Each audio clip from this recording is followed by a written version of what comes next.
Good evening, everybody. Thank you for joining our October onX Hunt 101 Masterclass.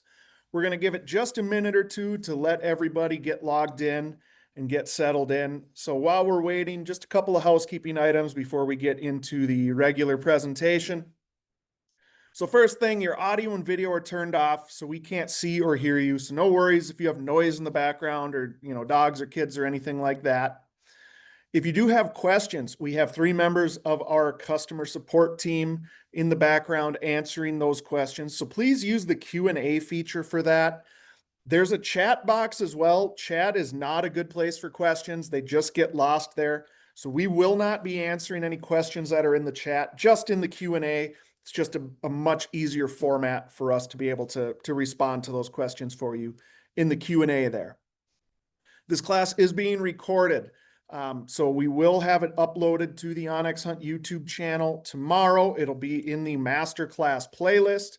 And then you will also receive an email tomorrow evening. It'll come about this time with that YouTube link in it. So if you can't find it by going to our YouTube channel tomorrow and you want to rewatch a portion, or if you have to leave early and you want to watch the portion you missed, you'll get an email tomorrow with that recording sent to you. And with that, I think we'll get into the agenda for the night. So I guess I should introduce myself. My name's Jack Headland. I lead the Masterclass program here, so I'll be leading you through the class tonight.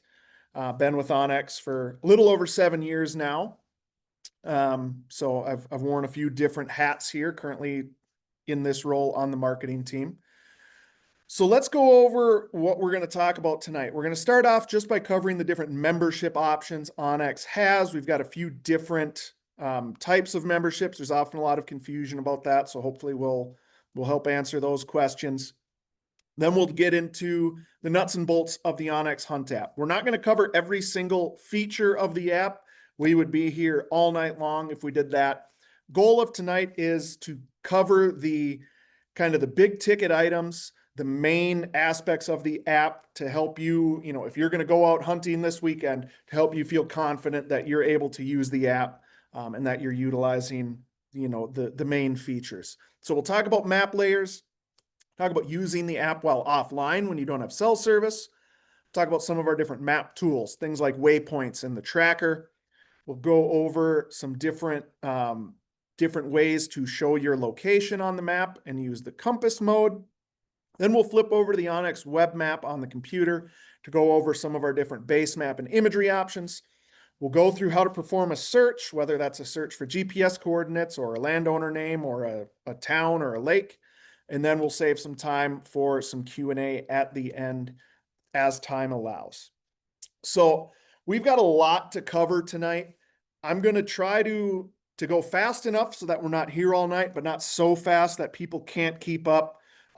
As you can imagine, it's a difficult task with over 1,000 people in here tonight. So if there's something that I go over and it's just a little too fast, please do remember this is being recorded, so you can go back and rewatch, a portion or the whole thing tomorrow evening. Okay, so let's talk about membership options. You've got a couple different levels of membership within the onX Hunt app. So if you're brand new, you've never used onX before, when you create an account, you'll be put into a trial membership. And a trial membership is very similar to our paid premium membership. If your trial expires, you will go to what's called a basic membership. There's probably some people in here tonight that have a basic membership. Either they started a trial, elected not to purchase, or you previously had a membership and it expired for whatever reason. So with a basic membership, as we call it, it's an unpaid membership. You're basically getting a map with the satellite imagery on it and your location dot. You're not really able to do anything besides view that imagery and see your location. So you're not able to turn on, your map layers, your property ownership. You're not able to save offline maps, things like that.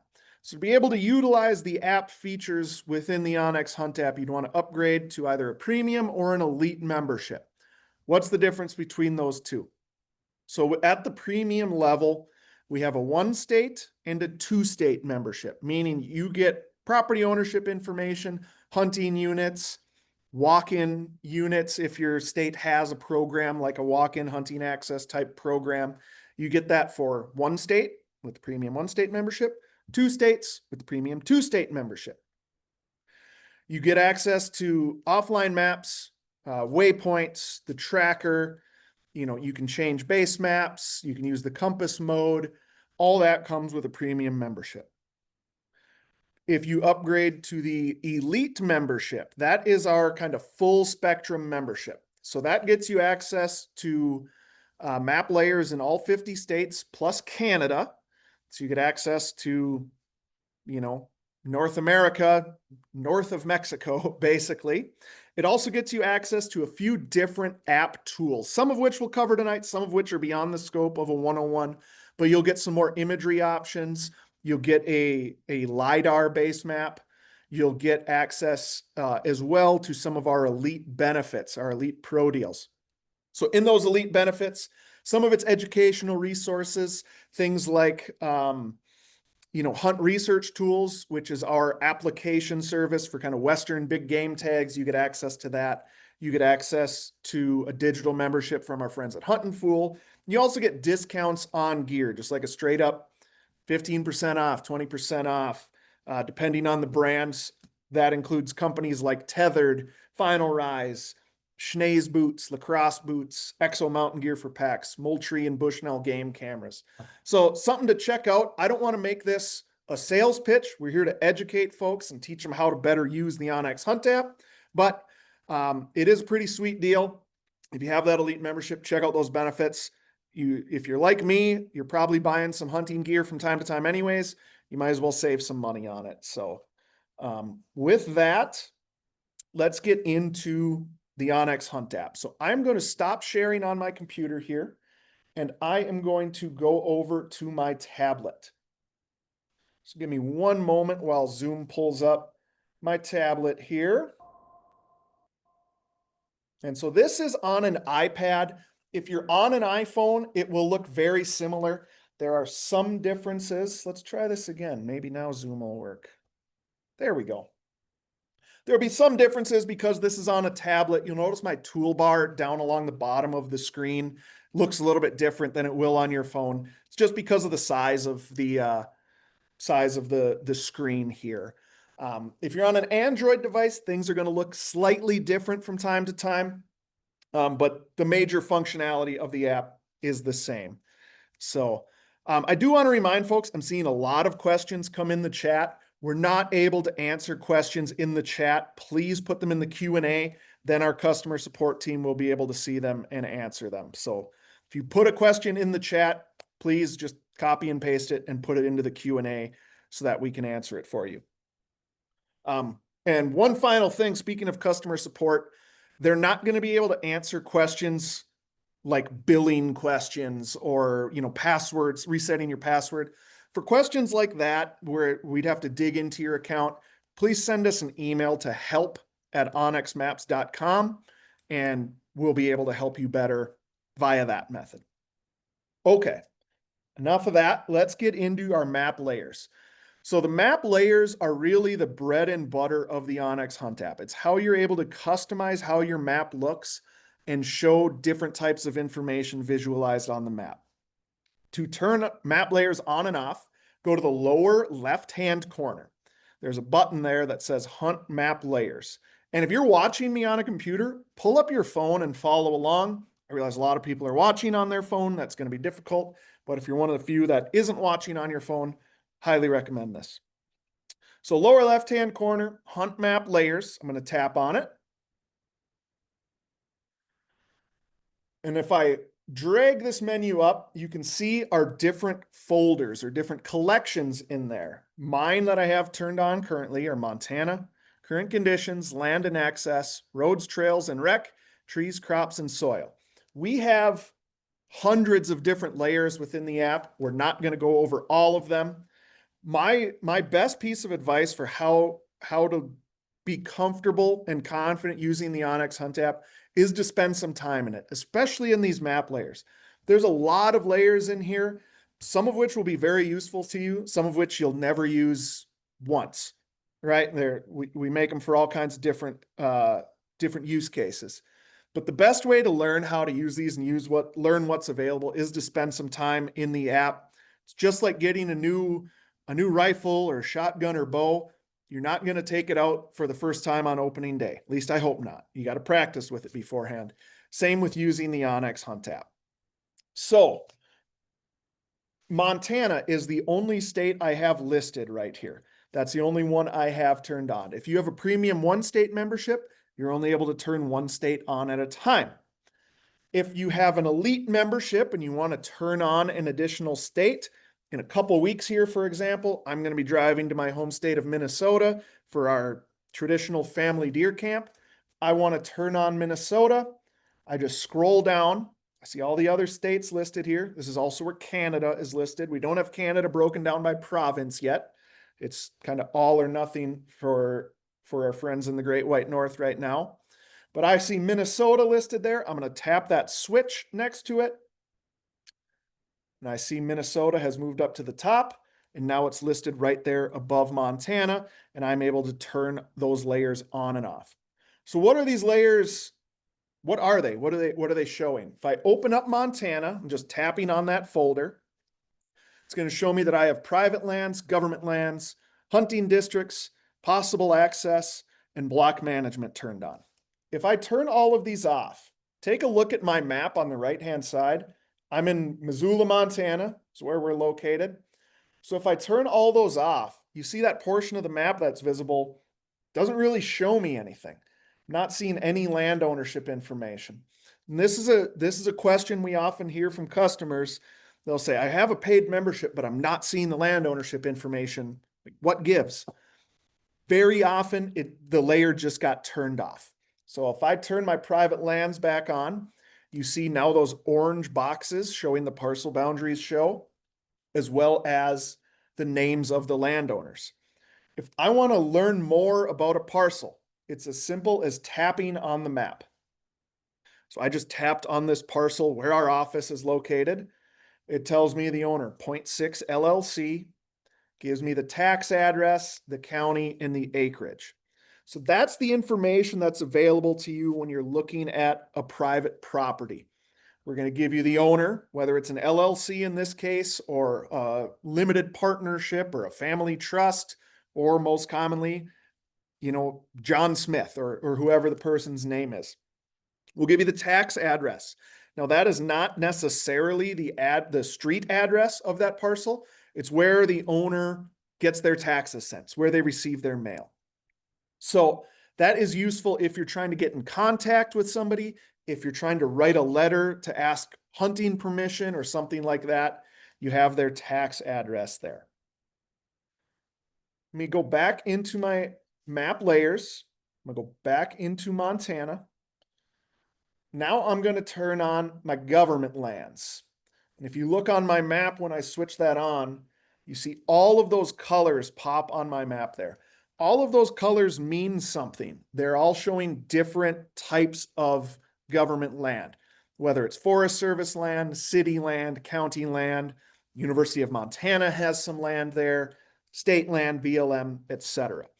If you don't know what a coloration, what that filter means. So if you're looking at this and you say, man, I don't know what that green is. I know it's government land, but is it BLM? Is it Forest Service? Is it a national park? Again, I'll sound like a broken record here. The best way to find out more information about something on the map is by tapping on it. So I tapped on that green portion. That tells me it's Lolo National Forest. So U.S. Forest Service property. If I go over to this kind of lighter green, almost a lime green, and tap on it, that is going to tell me City of Missoula property. If I zoom out, this yellow here, that's going to be BLM. So as you use this, it just becomes second nature. The more you use it, you'll know, oh yeah, yellow is BLM, green is Forest Service, blue is state land, and we have a slightly different colors, whether it's like a state forest or whether it's school trust land or a wildlife management area, for example. But again, it's that the more you use it, the better you become at knowing what you're looking at. If I zoom up here, this kind of brownish orange color, that's the Flathead Reservation. So that's tribal land. Purple up here, that's Glacier National Park. Military installations are like a pinkish color. That kind of covers the main ones, right? Fish and Wildlife Service land is a green color like you see here on this refuge. So that's the government lands layer. May or may not be useful to you. Maybe you don't hunt any public land, then it might not matter so much to you. Another layer I want to turn on is my hunting districts. Now, every state calls these something different, but if I zoom out, you see these green shapes on my map with numbers in them. Montana, those are our different deer and elk hunting districts. Some states call them game management units. Some states they're deer permit areas or hunting zones. You get the idea. All kind of the same type of information, just a different name for it. This is a layer where it's important to understand about sub-layers. For some layers, like this Montana hunting districts, we have sub-layers within them. You'll see under my green button there, it says 17. If I tap on View Options, that's going to show me the 17 different sub-layers that we have for Montana. Your state might not have any. It might have 5. It might have 17 like Montana. Most states will have different units for different species. So in Montana, we're blessed to have a plethora of different game species.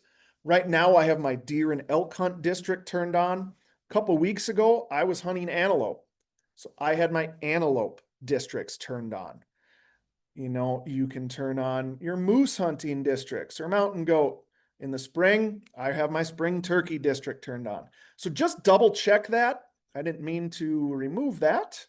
So just double check and make sure that you have the proper units turned on for the species you're pursuing. We hear about this in Wyoming a lot because they break up their deer units, are different from their elk units, are different from their antelope units.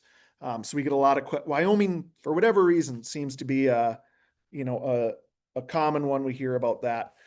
In a lot of states, I think Colorado's a bad example, but some states, they'll just have, these are the units, doesn't matter. Unit 1 is unit 1 for deer, elk, moose, whatever. Some states, if you're not in a state that has multiple big game animals, you might have your deer zones, and then you just might have, different waterfowl zones or different trapping zones. So it might not be as applicable to you, depending where you live. The last layer I want to talk about here in my state folder is the block management layer. And this is a layer in Montana, we call our walk-in areas block management. So these are private lands that are open to public hunting. Something like 25 or 27 states have a program similar to this. Everyone calls it something different. Kansas is well known for walk-in hunter access.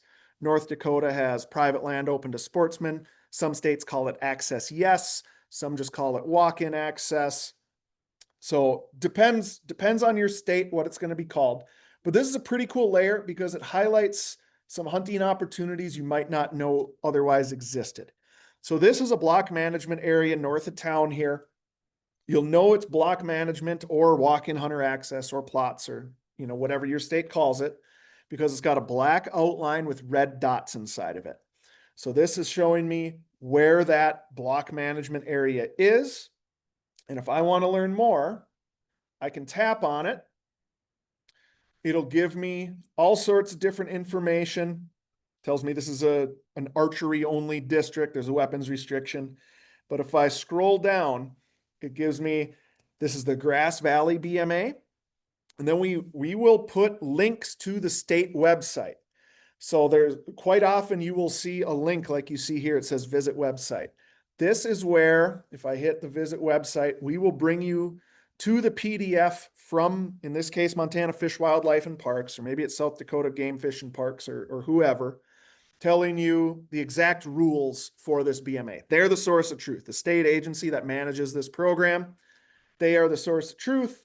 So you can zoom in. This tells you, the dates that it's open. Are there any special requirements? Are there species that aren't allowed to be hunted? Are there species that you can only hunt, these species? What parking regulations, that kind of thing. So double check those before you go, just so that you can make sure that you're following the rules of that program. States that have these, it's a great program. It opens up a lot of land, especially if you're in a state like Kansas, like Iowa, that don't have a lot of public land. It really helps to open up opportunities for people. Okay, so that's a state layer or a state folder. Again, I'm using Montana because that's where I'm located. That's where onX is based. Your state may be different. You'll notice Minnesota has some different layers.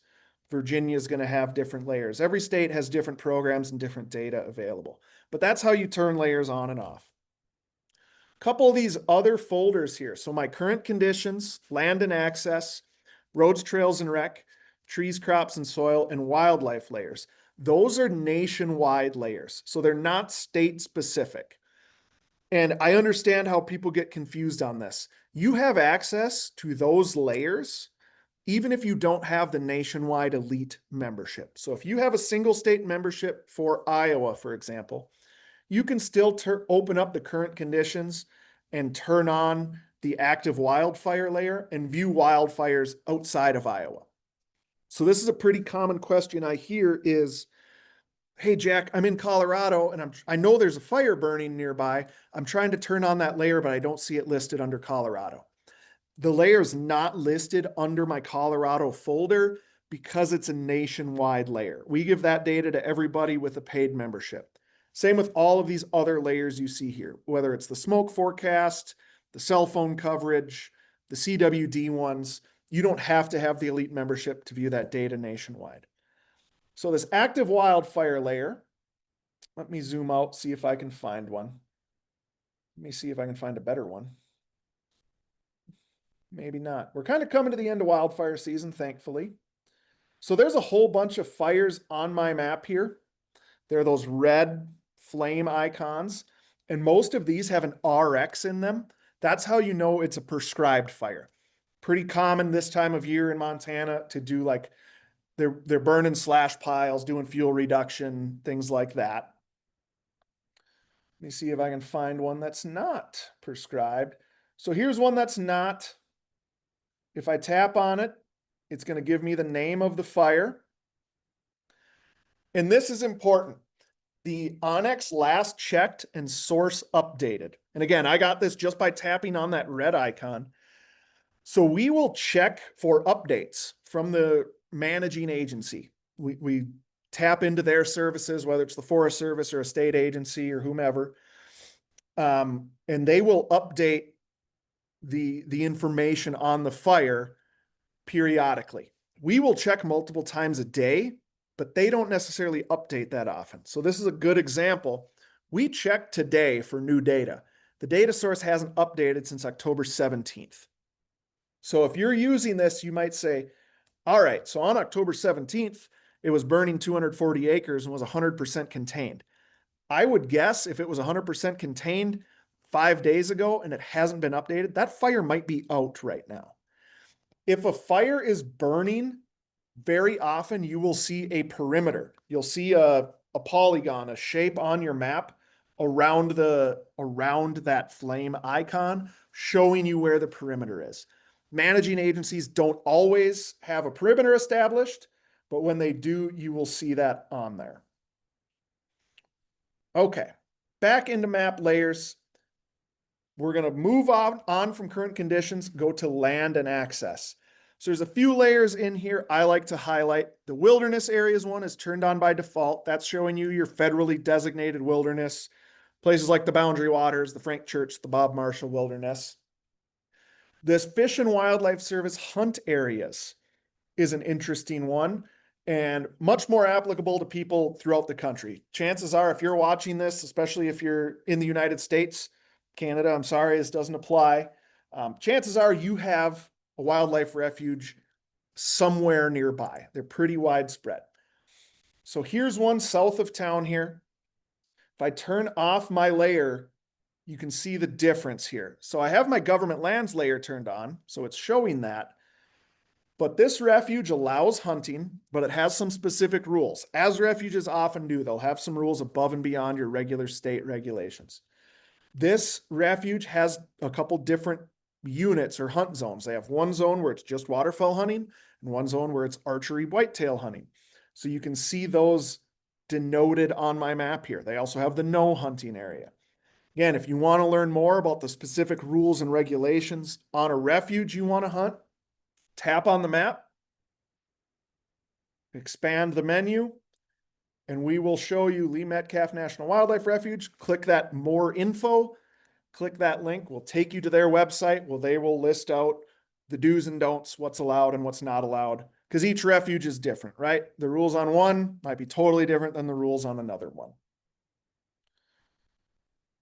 Back into layers, land and access. A lot of these are pretty kind of specific. You may or may not use them ever, but I like the Rocky Mountain Elk Foundation, the Pheasants Forever and Quail Forever and Ducks Unlimited. I like to point those out because those will highlight places where those nonprofit organizations, those conservation organizations have done land acquisitions or habitat work and things like that. So if you're always wondering like, man, what does Pheasants Forever do? What does Rocky Mountain Elk Foundation do? You can turn that layer on and look around and see where they've done projects, where they've done land acquisitions, where it used to be private and now it's open to public use and things like that. So take a peek at those. Moving down, roads, trails, and rec. I'm going to move my map back up to Missoula, to a popular hiking area here. I'm going to turn all of these off so that you can see what I'm talking about. So on my map screen right now is Mount Sentinel. It's right on the edge of Missoula, popular hiking area. You see a couple of roads on there, but it's not really telling you the whole story.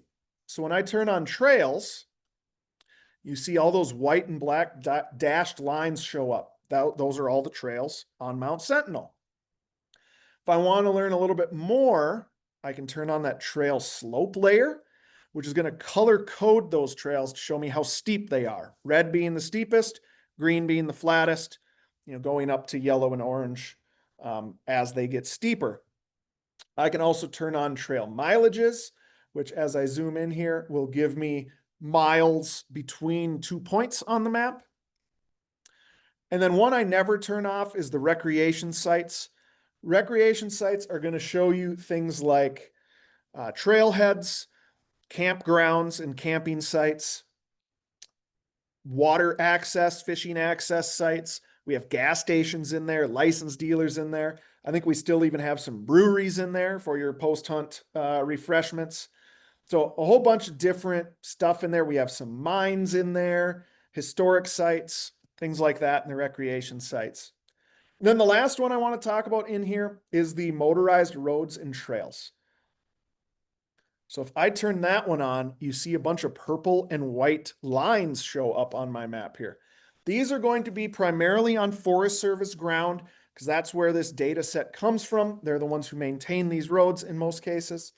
So these are going to show you those roads that, that receive more maintenance, for lack of a better term.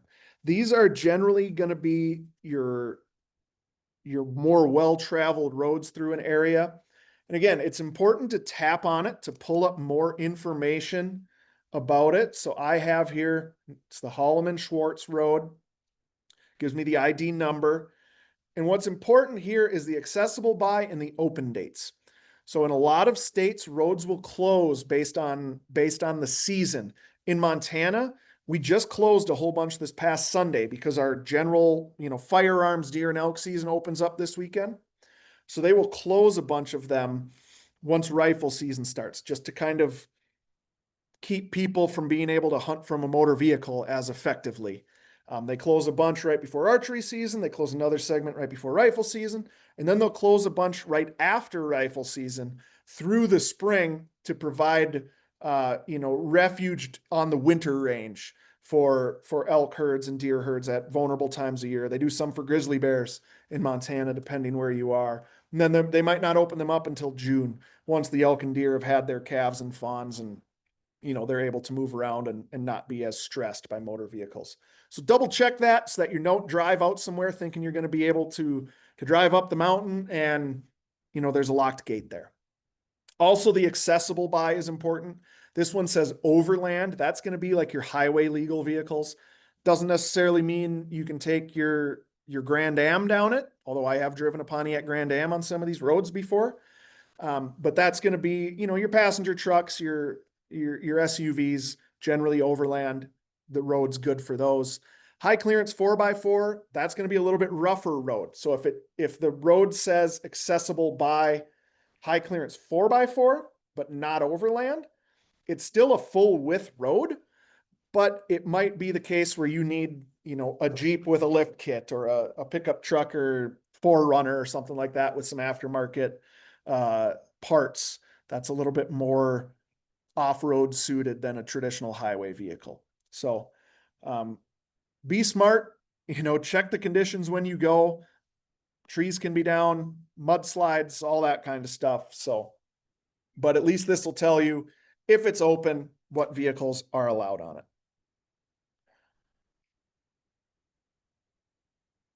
Last collection I want to talk about, we don't have time to jump into all of these layers, but the trees, crops, and soil, I use these a lot for scouting and not so often when I'm in the field. So the trees, crops, and soil, the US crop distribution will show you where 19 different crops were planted last year. So we have, if I turn this on, I'll give you an example. I'm going to move to the Midwest where I grew up because I know we're going to see a lot of corn and soybeans. So this is showing you what was planted in 2024. This data comes to us typically in the late winter, early spring of the year. So in March, April of 26, we'll get the 2025 data. Now, why does that matter? Well, if you know the crop rotations in your area, you can get a pretty educated guess as to what is planted this year. So in this area, Minnesota, and in a lot of areas of the Midwest, they rotate corn and soybeans every year. So these areas that were soybeans last year, most likely they're going to be corn this year. Areas that were corn last year, probably soybeans this year. Not 100%, but pretty good, right? If I see an area that is alfalfa, and again, I can just tap on it. Once you get used to this, you'll know what yellow means, what brown means, what green means. So this green here is alfalfa. It's probably still alfalfa this year, right? That's a multi-year crop. It doesn't get rotated every year. So it depends on your area. It might be cotton. It might be sugar beets. It might be rice, depending on what part of the country you're in. But if you know that rotation, you can use that to your advantage. Similar to the crop distribution are our tree layers. I'm gonna go up to the northern part of the state, more forested. Here I can turn on deciduous trees, coniferous trees. So this will tell you where pine, fir, hemlock, spruce, larch, tamarack. It'll tell you where aspen and birch are, oak and hickory. You can turn on, if you only want to see a certain one, you can turn on just that one sublayer. So that'll give you an idea of what kind of trees are growing in a certain area. For you grouse hunters, young aspen forests. We'll just show you aspen stands that are less than 15 years old. Acorn producing oaks. We'll see if any are in this area, Minnesota. Probably not. Might have to go south. See if I can find some acorn producing oaks. Acorn producing oaks layer will show you, there we go. That will show you oaks that are capable of producing acorns. Now, if you've hunted long enough, some years a tree might produce a bumper crop of acorns. Some years it might not. We're not able to tell that. We're just showing you these are oaks that are mature enough to put out an acorn crop. So that's a pretty sweet one. And you can, dial it in if you want white oaks, red oaks, or mixed oaks, depending what you want to see. Okay. We're going to move on from map layers right now. And we're going to talk about offline maps. So I'm going to get the map back to my location here. And a common question we get is, does it work offline? Does it work when I don't have service? The answer is yes. Almost every aspect of the onX Hunt app works whether you have service or not. There's a few layers and a few things that need cell service, but by and large, the stuff you're going to need when you're out in the field works when you are outside of service. But you have to download an offline map before you leave. To do that, again, I'm gonna go to the bottom left corner of my screen. I'm gonna tap on the button there that says offline maps. That will pull up a menu like this. Again, on your phone, it might cover up the whole bottom of the screen. It's just because I'm on a tablet here. Still works the same. I've got a few maps saved here. If you've never saved a map, you won't see that list like I have. That's okay. So I'm going to run you through saving your first map right now. So let's say, where am I going to go hunting? I think I have, we'll say southern Minnesota. This is the area I'm going to go hunting. I don't know if there's cell service here or not. So I'm going to save an offline map. I'm going to tap the orange button that says new offline map. Now I have this white box on my screen. Whatever is within that box is what is going to be saved for offline use. So basically what you're saving is kind of almost a picture of the map. So you want to make sure you have the layers turned on that you need. So have your private lands and your government lands and anything else you need turned on. From there, you're going to choose your map. Well, let me back up. Before we choose our map detail, if this isn't quite the area I want, I'm just using one finger right now on my map. I can still move the map around, get this box set exactly where I want it. So let's say, all right, that's looking pretty good. I'm going to save that area. Now in the lower left-hand corner of my screen, I can choose my map detail. Medium is going to be selected by default. And the size you choose and the detail you choose really depends on what you're hunting and how you're hunting it. For most people, the medium and the high are going to be all you're ever going to need. I like the medium for hunts where I might be covering a lot of ground. So when I'm elk hunting, for example, if I'm going to be doing a lot of driving, antelope hunting, or upland hunting, or waterfowl hunting, where I might need to drive around a bunch to find birds, I like to have this medium detail map. And what that detail level is referring to is the resolution of the imagery, low, medium, high. The higher the resolution, the higher the detail, the smaller the map size because of the download size, because of the data. When I go in a couple of weeks, when I go to northern Minnesota to our deer camp, I'm going to use the high detail map because we have our hunting camp, we have all our tree stands set.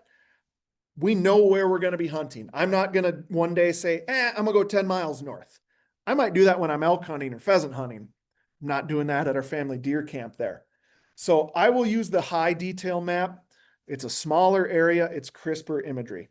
When I'm hunting Montana, 9 times out of 10, I use the medium detail. Whatever works for you, whatever makes sense. I've never had an issue with the detail level not being crisp enough. So for example, some people say, well, I want high detail for everything. It's a lot of maps to save if you're saving these small ones compared to the medium ones. So I like the medium one. It's never cost me a buck or a bull or a bird or anything because I didn't have the crispest, the highest resolution imagery there. So, whatever works for you. If I expand my menu here, I can give my map a name. I highly recommend doing this. Once you start saving a bunch of maps, you're going to want to be able to remember, oh, do I have a map saved there? Don't I have a map saved there? If you leave it with just the generic timestamp name, if you're anything like me, you're probably not going to be able to remember exactly where all your maps are saved. So I usually will name them after a portion of the state, a hunting district, a nearby town, or a nearby body of water. So since I'm in southern Minnesota here, I'm just going to name this, actually, I'm going to go Minnesota S for south is how I like to do it. Then I'm going to hit the save button. And that is going to start downloading. Now, when I go to this area to hunt, you don't need to do anything as far as like selecting a map so that the app knows to pull it up. When you're in offline mode, any of those maps that you have downloaded will be pulled up automatically on your phone, whether you're in them or not. You don't have to be in this area to view the information. My recommendation, and this is one of those things, if you take nothing else away from this class, this is one of the important things.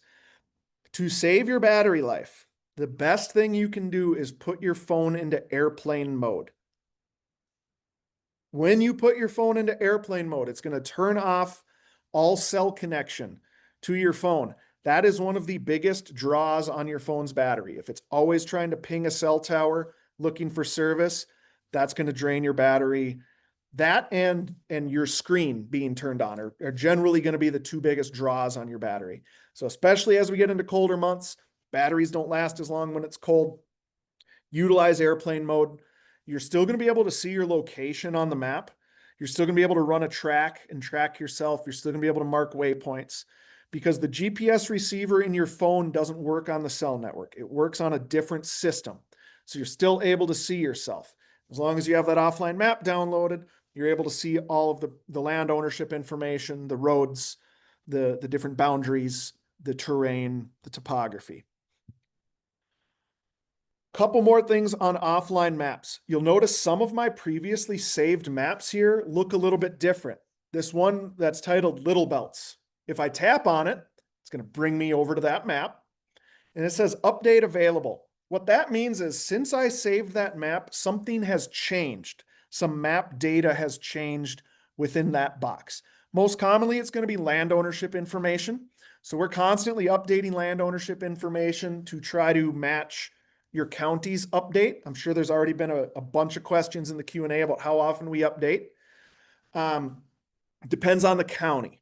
In a state like Montana that has an automated kind of system that we're able to pull from, a lot of counties will update every month. So in a lot of Montana counties, we're able to update once a month.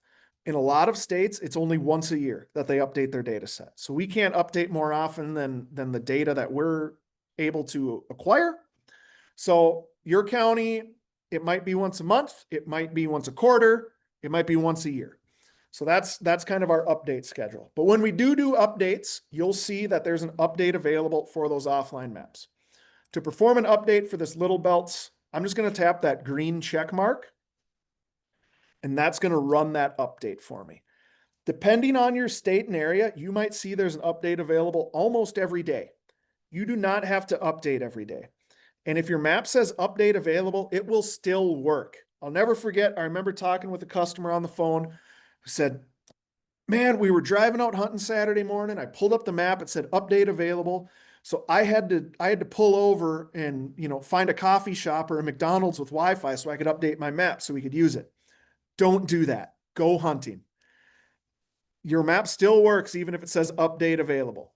Now, don't go years between updates, but update when it's convenient for you, when you think about it. Beginning of every hunting season, maybe right before a big trip. You don't have to do it every day. I work at onX. I don't do it every day, right? I'll maybe do it once a week, which is more than most folks do. But do run those updates when you think about it, when you have time. Another thing in here you might notice is some of my maps don't have a green check mark next to them. That means they're not good to go. They're not going to work if I go to that area. I'm going to tap on this one that says Livingston. You'll notice it doesn't have a green box around it. So if I zoom out, you'll see some of these maps are green. I have green rectangles on my map. Those are offline maps that are downloaded and are good to use. If it has a red and white checkered box around it, that map is not good to use. So why is it like that? You can offload maps from your device when you don't need them. An example here. Right now, I'm hunting in Montana. All my maps in Minnesota that I have saved, I don't have downloaded onto my device because I don't need them in Montana. This Minnesota camp one, for example. This isn't our deer camp, but let's pretend it is. I don't need that until early November when I'm going to be hunting there. If I want to use the map, I just tap on it, tap on that down arrow, that will download the map. When I'm done hunting in an area, let's find this Little Belts one. We'll use that. Let's say I just returned from a trip to the Little Belts. I'm not going back there, maybe until next year. I don't need that map taking up space on my phone. So I'm going to tap on those three dots to the right of where it says Little Belts. That's a little funky. Let's try this again. There, I can go in and edit it if I want. I can delete it, which removes it totally, or I can remove from the device. What that does is it removes all the downloaded data. So it saves me 858 megabytes of data on my phone, but it retains the boundary. So this is nice if there's an area that you kind of go back to every year. So when I go back to the little belts, I don't need to go through the whole process of resaving a map. I can just tap that down arrow and re-download it.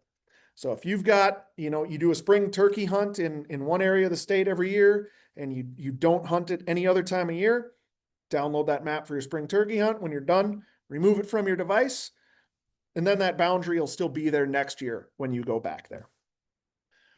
Another thing to look out for, if you get a new phone, if you get a new device, your membership transfers over, your waypoints transfer over, your data transfers over, except for your offline maps. Since those are downloaded to, the hard drive on your phone, there's not a way to transfer those to a new phone currently.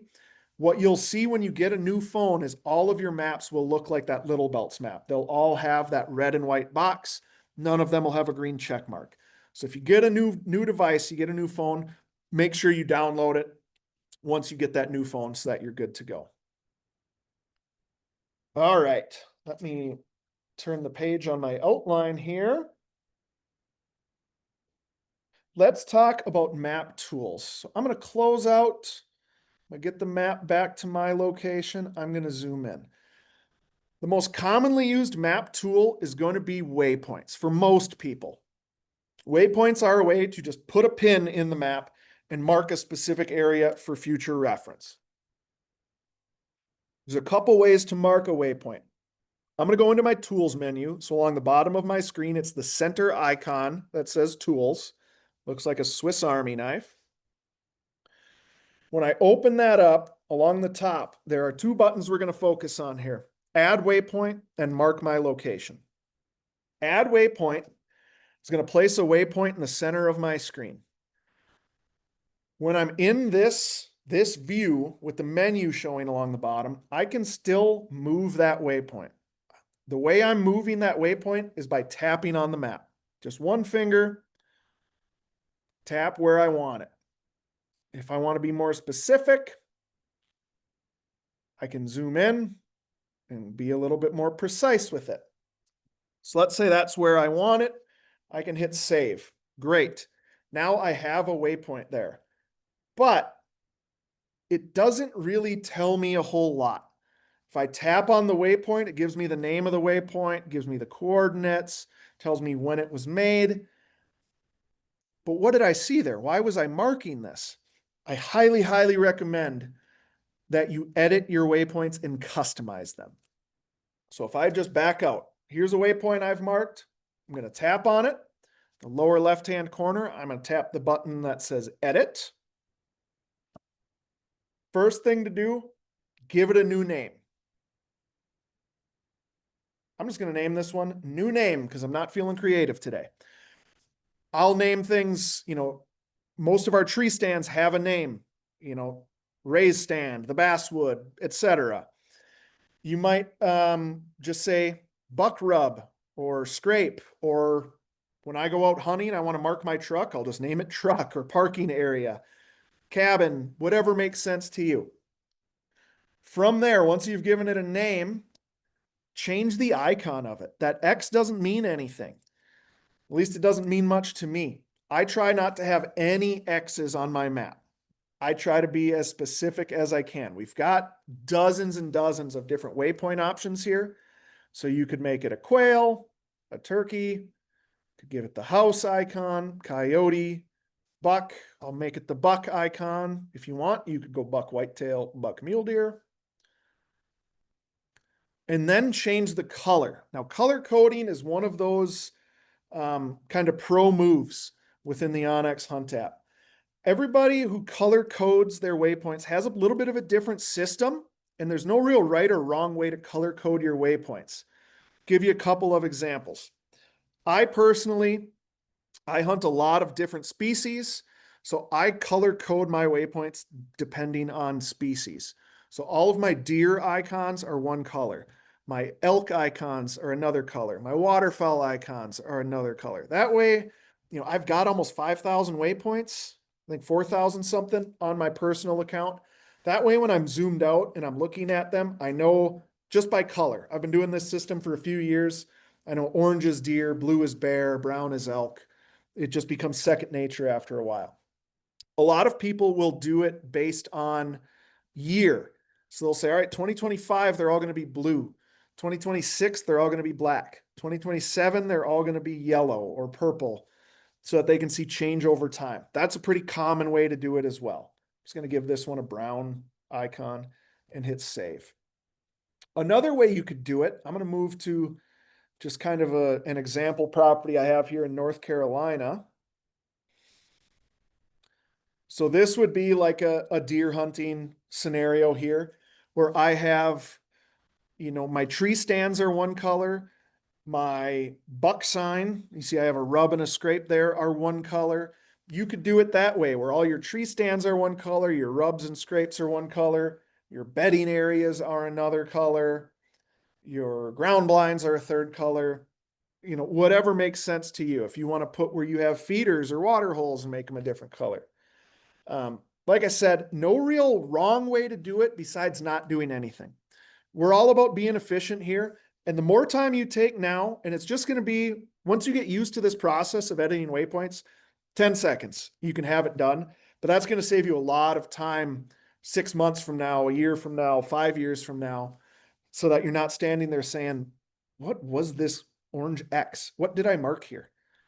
Right? This was a couple months ago. I don't know what I was marking here.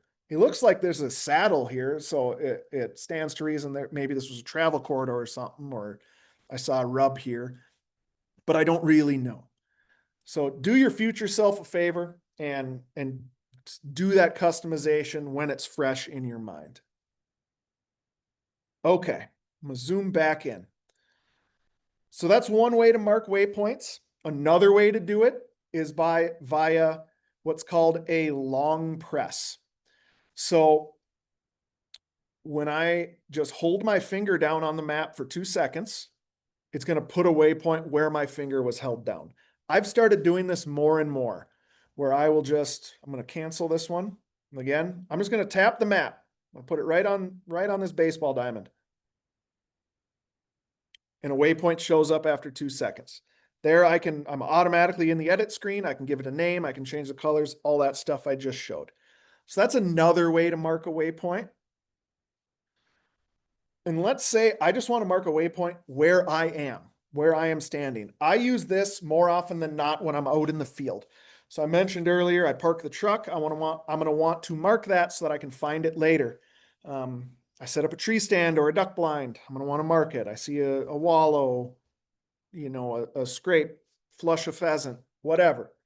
I can go into my tools again, and I'm going to tap that button that says mark my location. That's just going to place a waypoint right where you are.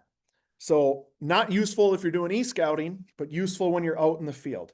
And again, tap on it, hit edit, change all that information.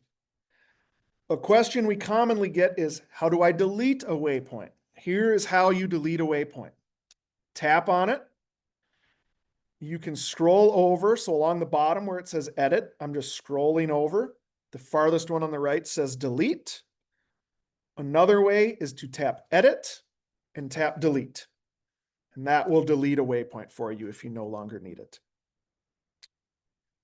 Waypoints and other map markups can also be shared. So let me find one.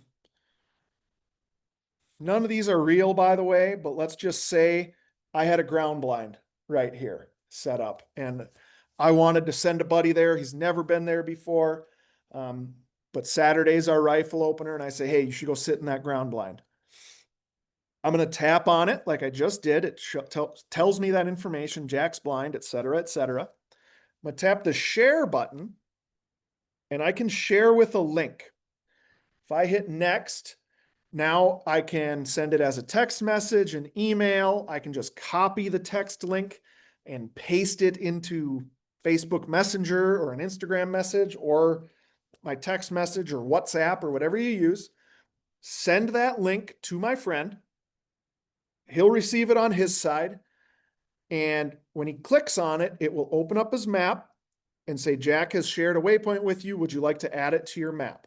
If he says yes, that waypoint will appear on his map. So this is how you can send tree stands, parking areas. Maybe you need help dragging that big buck out. You can send a waypoint to a buddy, say, here's where I am. Need you to meet me to drag this out. Or here's the parking area where we should meet in the morning.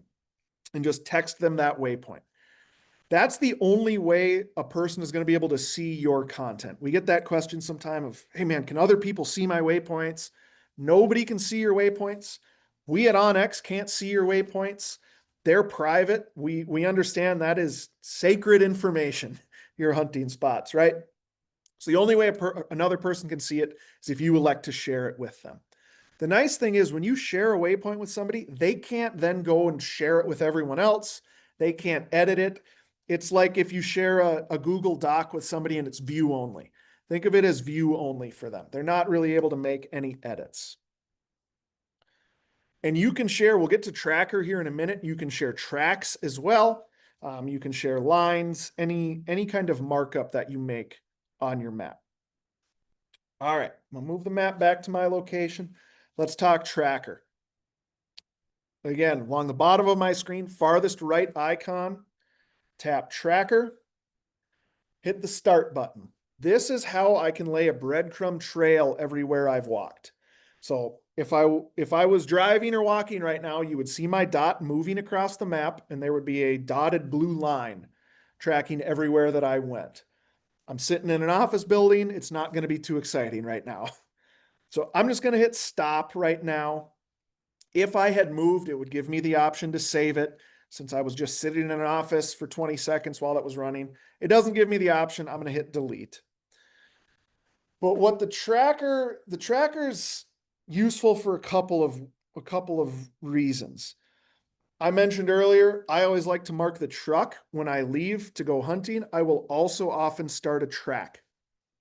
Sometimes it's because I know I'm going to be gone all day and I want to be able to find my way back. Sometimes it's because I'm hunting a new area and I want to be able to, avoid swamps or deadfall in the future. I can see that track so that in the future I have a record of where I went. Track's also nice for entry and exit routes to deer stands. If you're one of those people that kind of takes that seriously and you want to only walk into your deer stand a certain direction, maybe it has to do with the wind because there's a bedding area, or maybe you're trying to avoid a nasty swamp, you can run that track and then have that for future reference. Especially nice if you're the person that kind of runs your hunting camp or your lease and you got new people coming in, you can share those tracks with them. Say, this is the route into and out of the stand. Same thing for, I used the example before of packing out a buck or hauling out meat. I've used that when I've gotten an elk down. I'll send the waypoint of where I parked. I'll send the waypoint of where the elk is. And then I'll send my track in so that my buddies know where to park. They know the quickest route to get into me. And then they know exactly where I am. So that tracker is pretty cool from a safety aspect. Sometimes it's just nice to know how far you walked. I like that when I'm upland hunting. Like, oh man, we did 7 miles today hunting pheasants or something like that. And then you can also use it for blood trailing. Super helpful when you're blood trailing an animal. If heaven forbid, you should have to start grid searching. If you've ever had to grid search an animal, it's bad. I hope nobody has to do that, but it's part of hunting. But you know how hard it can be to make sure you're covering the area thoroughly. Now I have that trail where I can see if there's any gaps in my grid where I didn't check. If there's any places that, I lost my train of thought there. Let me back up. I can also take a look at my track to see, is there kind of a mode of travel? Or a direction of travel the animal's taking when you blow up the map and you look at it and say, oh, it looks like they might be heading for this just super thick, nasty area. Or maybe they're heading towards water or something like that. that tracker can be useful for that as well. Okay. Last thing in the app before we switch over to the web map. My blue dot here is showing my location on the map. But if you're looking at a map and you don't see your blue dot and you want to get back to your location quickly, the fastest way to do that is to tap the location button in the lower right-hand corner. It's the one that looks like a crosshair. So lower right-hand corner, there are two black boxes there. I'm going to tap the bottom one. That brings the map back to my location. If I tap that button one more time, now it's going to put me into what we kind of call heads up mode. You'll notice my map rotated once I did that. This is how you can get it so that the direction you're facing is up on the map instead of it just being north. So this is nice for if you're driving along a trail. Well, preferably you're not using your phone while you're driving, but maybe you're the passenger in a car, or you're stopped and you pull out your map while you're stopped, or while you're hiking or something like that, and you want to know what's ahead of me, what's on my left, what's on my right. You got to take a certain fork in the road, but it can be difficult to do that mental math, right? Go into this heads up mode. So tap your location button twice. As I rotate my map, as I rotate my phone, the map rotates with me. And I've got that blue sight cone showing me what direction I'm facing there.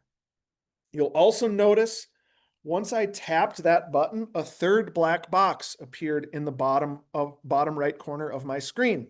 Looks like a compass. When I tap on that compass, it puts me into compass mode. I'm going to take a drink of water here. I'm losing my voice because I've been talking so much. So in compass mode, I have a compass heading at the top of my map. Along the left-hand side, you'll see yardage markers. Those correlate to the white dotted line or dashed line that's emanating from my location circle. It's difficult to see here because we're in town and all the streets and the imagery kind of garbles it up, but bear with me. The real power of compass mode is when we tap the fourth button that appeared in my lower right-hand corner. Now, this is a lot of taps, I know, but there's a button there now in the lower right-hand corner that looks like a rangefinder. Once I tap that, you'll see the bottom half of that line turned red, and I have a yardage marker that says 422 yards. So I can move that up and down. I'm just dragging my finger up and down right now. And this is how you can precisely place a waypoint at a distance away from you with some pretty good precision. So what do I mean by that? I'll use an example from, I think it was 2 years ago. This feature was brand new. I was deer hunting eastern Montana.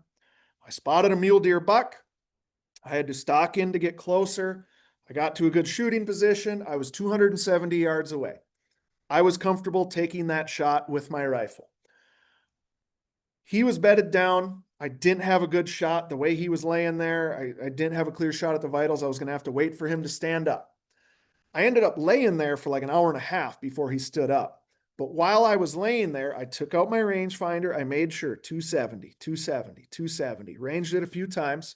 I pulled out my phone, pointed it at the deer, went into compass mode, and I moved this to 270 yards. And then I tapped that orange square. That put a waypoint, that put a waypoint where that mule deer was bedded. When he stood up, I took a shot, felt good. He went over the backside of this ridge with a couple of the does that he was with. I watched the does run off. I figured he was dead because he wasn't with them, but I didn't know for sure. The nice part was, as I climbed down from my shooting position, I had to go down into the creek bottom and climb back up the other side to where he was. If you've hunted long enough, you know whether you're hunting from a tree stand or out in the Mountain West, like I was here. Once you start moving towards that position, things look different. You can pick out landmarks, but it still sometimes is tough to tell exactly, once you get up there, exactly where that animal was.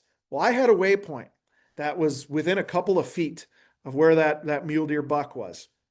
I just used that waypoint, followed my circle up to it, saw where the dirt had been kicked up, walked a couple feet, saw blood, went over the backside of that ridge, saw him laying there. So it's not a feature you're going to use every day, but when you do use it, it's going to be pretty handy. People have used this for planning stalks, archery, elk hunting. I range find an elk 500 yards away on this hillside.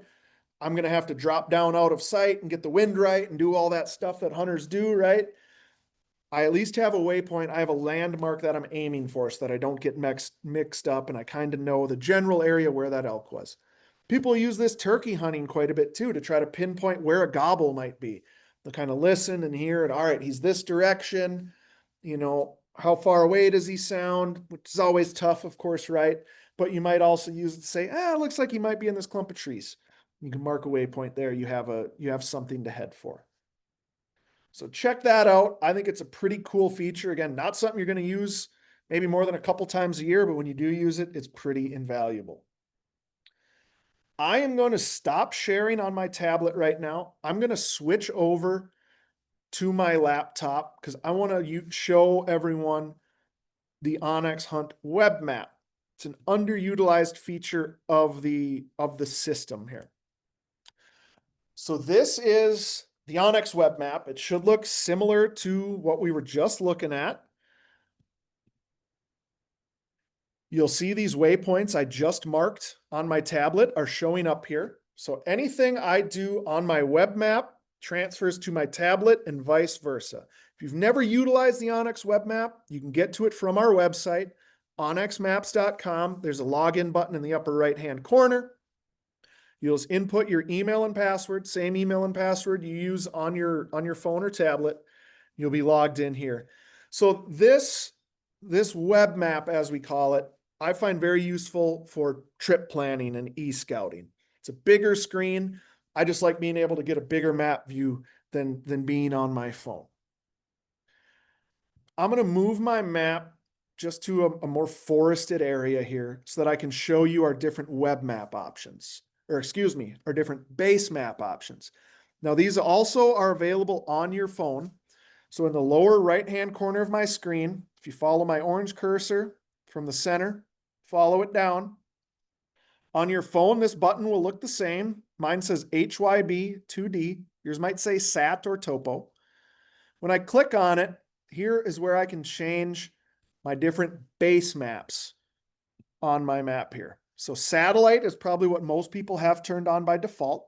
It's satellite imagery, right? Showing me the trees and the terrain and some of the roads here.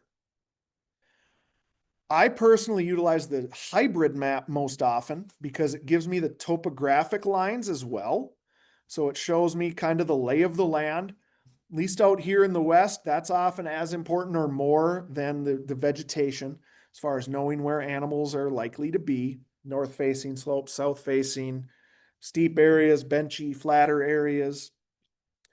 I can also turn on my topo map.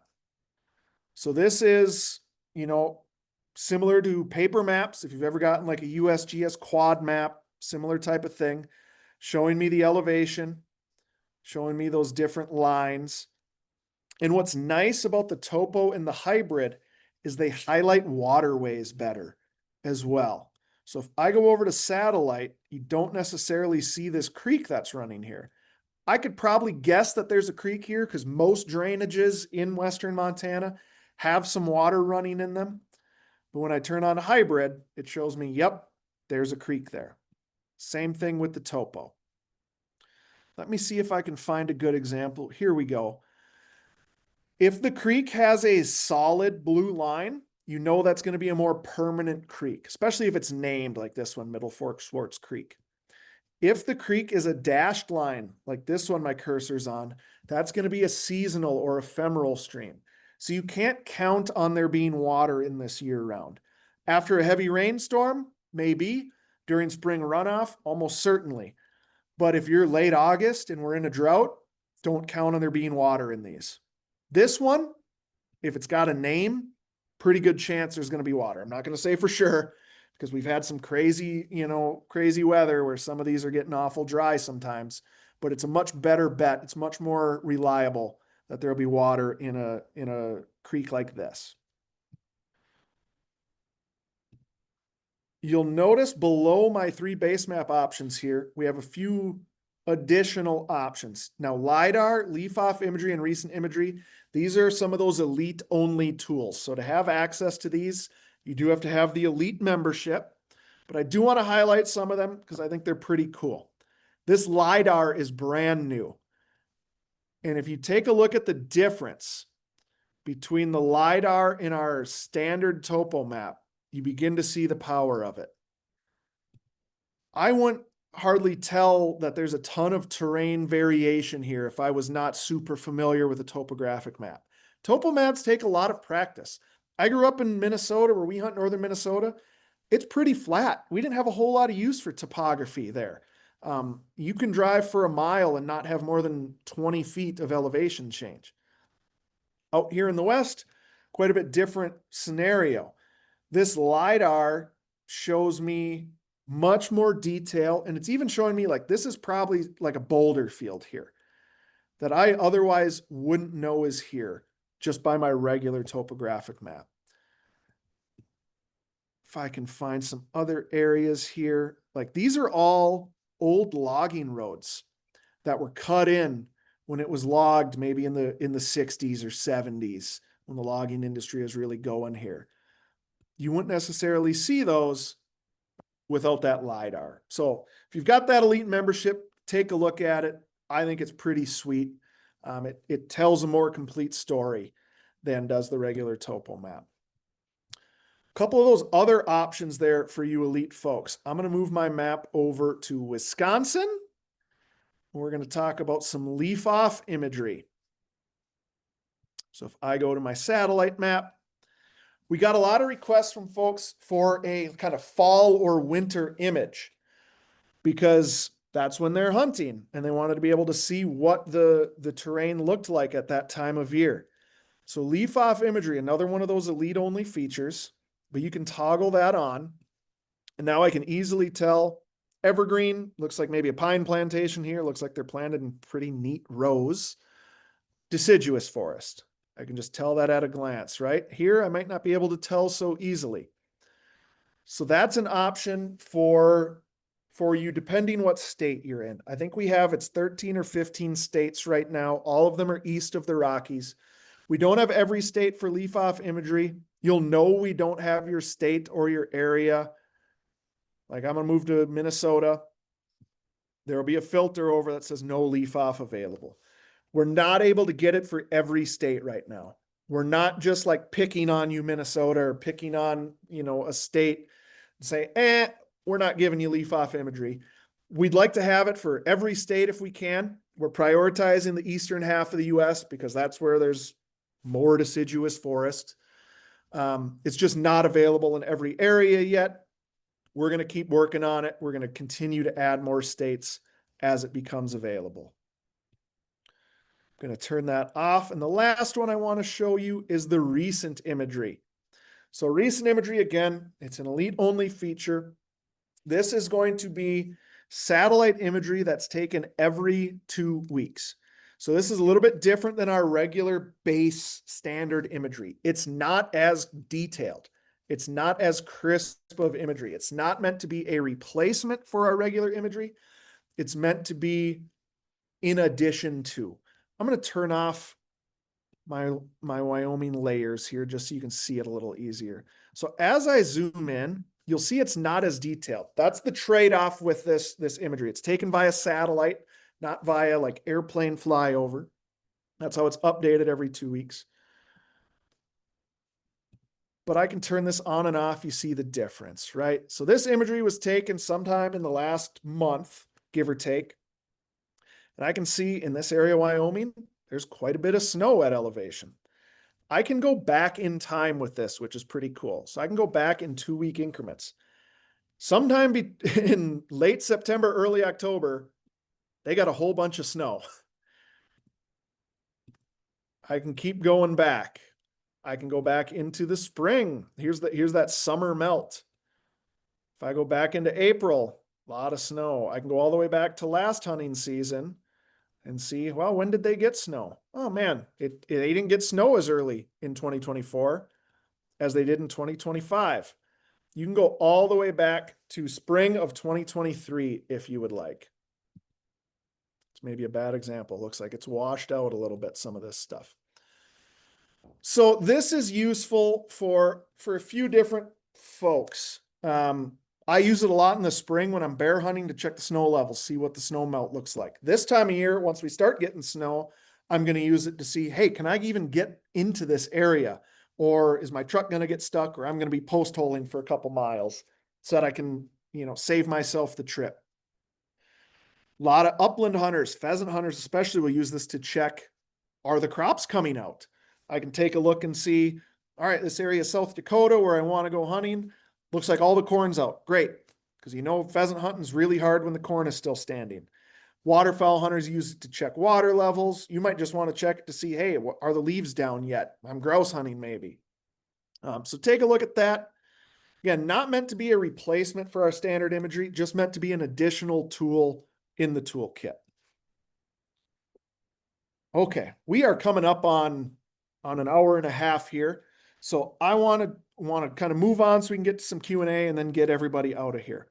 I'll move the map back to my location, and I want to talk about how to use the search function of the app. On my web map, it's in the upper left-hand corner here.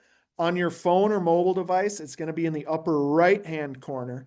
There's a button that looks like a magnifying glass. So upper right-hand corner looks like a magnifying glass. That's going to be your search on a mobile device. If I click into this, I can search for location or private land. This matters. If I'm looking for a person, I'm going to type in a name. I'm going to use private land. So I'm just going to go John Smith. Generic name. I get a lot of different options here for John Smith. The more information you can give the search, the better. So if you know the property is listed under John Smith and his spouse, you could type in John and Jane Smith. If you know both names on it, that will help it be more specific. If you know John's middle name, W-E-M, that can help it be more specific. You'll also notice in my search results here, these are all Missoula County, Ravalli County, Mineral County. These are all in western Montana.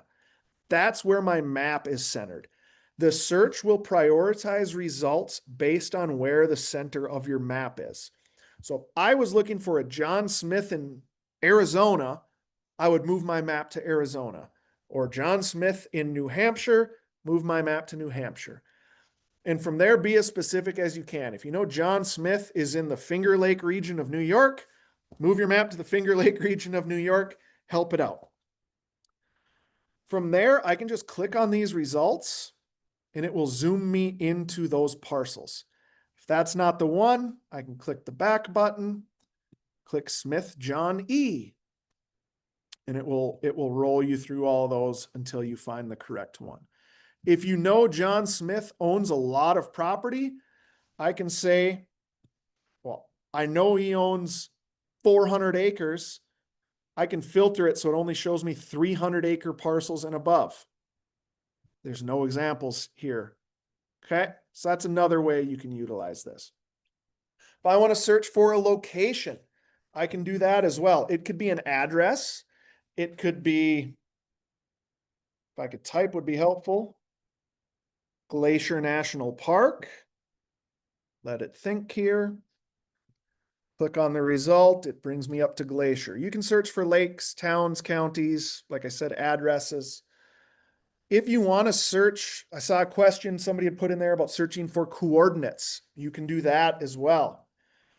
Your coordinates should be in decimal format, so not UTM or degrees, minutes, seconds. Decimal works best. You can copy and paste them if you have them in another document or another service, or you can type them in manually, which is what I'm going to do. So I'm going to go 43.0000. The more decimals you can give it, the better. You can go up to 5 decimal places. My second coordinate has to be negative. So my first one, my latitude, up and down, that's going to be positive if you're in the northern hemisphere. My longitude has to be negative if you're in the western hemisphere. If you don't put a dash or a minus sign before your second number, it will bring you to Europe or Asia or Africa, which if you're looking for that area, great. I'm assuming most people here are going to be looking in North America, so it has to be negative because we're in the Western Hemisphere. So I'm just going to go 105.000. This should put us somewhere in the West. Here's my coordinates. I click on it. It moves my map to that location. I want to add a waypoint. I can go down to my bottom menu here, hit add waypoint.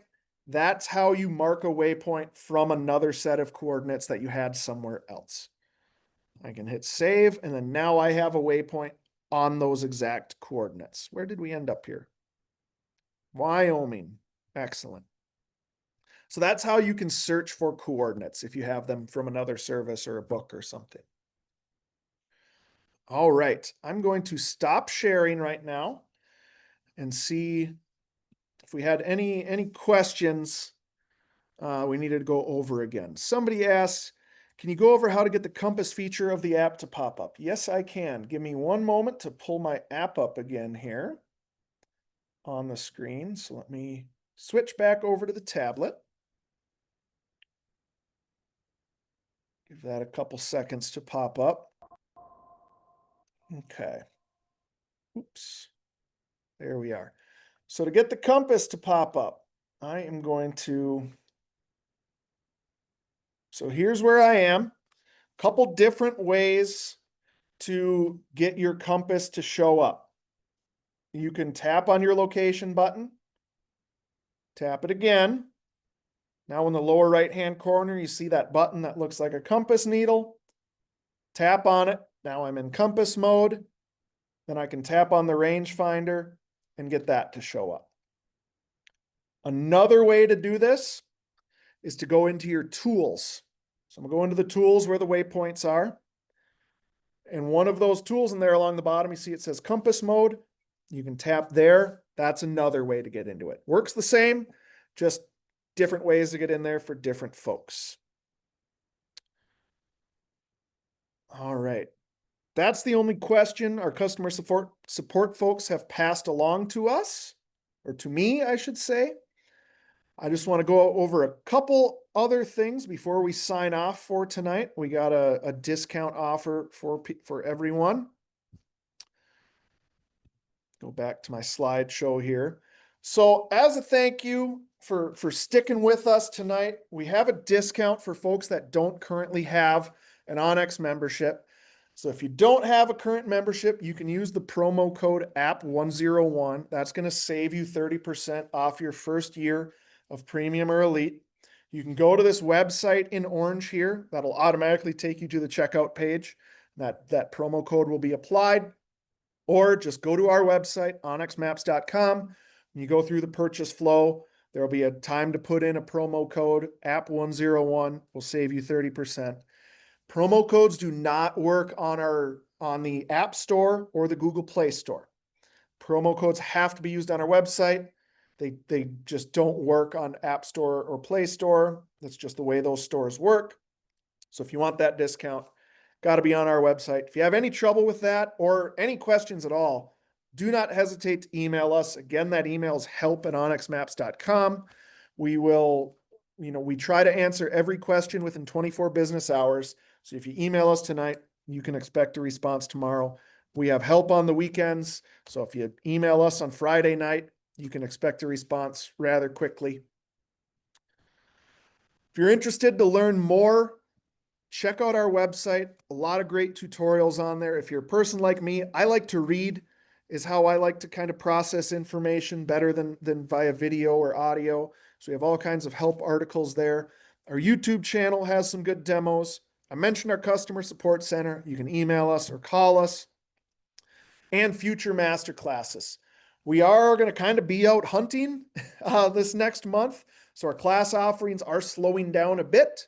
We tend to do a lot of classes spring and summer, but we do a monthly 101. If you want to listen to me talk for another hour and a half, we'll be happy to have you. And then we are going to be starting some of our application season classes. So for you Western big game folks, we do a series of classes with the folks at Hunt and Fool every year. They are the masters of breaking down how to apply, what the cost is, what the deadlines are. So we're going to kick that off in early December with some info on the brand new Idaho non-resident draw. So check those out. You can just Google onX Hunt Masterclasses. That'll bring you to the page where you can sign up. And so with that, I want to give just one more check, see if there were any other questions that came in. They asked, can you open the weather? The former school teacher in me says, yes, I can open the weather. That's a smart aleck comment, Jack. That's not helpful. They didn't specify whether it's app or mobile. I'm going to assume mobile. So that's not the right one. Let me pull up the app one more time on my tablet to show the weather.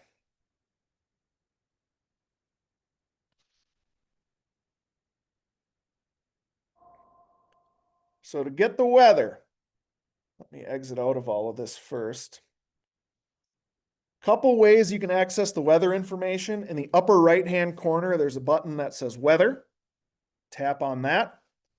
We'll pull up the weather forecast you see that crosshair on my map. It's pulling up the forecast for that spot. So our weather system is pretty cool. We pull in information from multiple different weather stations to try to triangulate and figure out, extrapolate what the forecast is for that spot. It's not just the nearest weather station. It's not just the nearest, airport. It's going to pull in multiple different ones to figure out what the weather is for that spot. So it's going to tell me 58 degrees. I get the barometric pressure, sunrise, sunset, which I use a lot when I'm hunting. I can get a hourly forecast showing me, out a week plus. If I scroll down there, I get the daily. We also have the moon phases in there. Another way to get the weather is just by tapping on the map. So I tapped on it. Here's where we get that property ownership information. I can click over to the weather tab. That's going to give me basically the same information I had earlier. It's a couple different ways to access the weather there for you. All right, we are right at an hour and a half. I want to thank everybody for joining us tonight. If you have any questions, don't hesitate to reach out. Again, we will email this recording to everybody tomorrow evening. You'll get the link to this recording. And man, it's hunting season. Montana, our rifle opener is this Saturday. I'm excited. I hope everybody's been getting out. If you haven't been able to get out yet, I hope your season's opening soon. I hope everybody has a, first of all, safe, but also successful season. Make the most of it, because pretty soon it's going to be over and we're going to be wishing we were back in October, still hunting or waiting on hunting season. So thanks again, everybody. Hope you have a good evening and hope to see you on a future masterclass.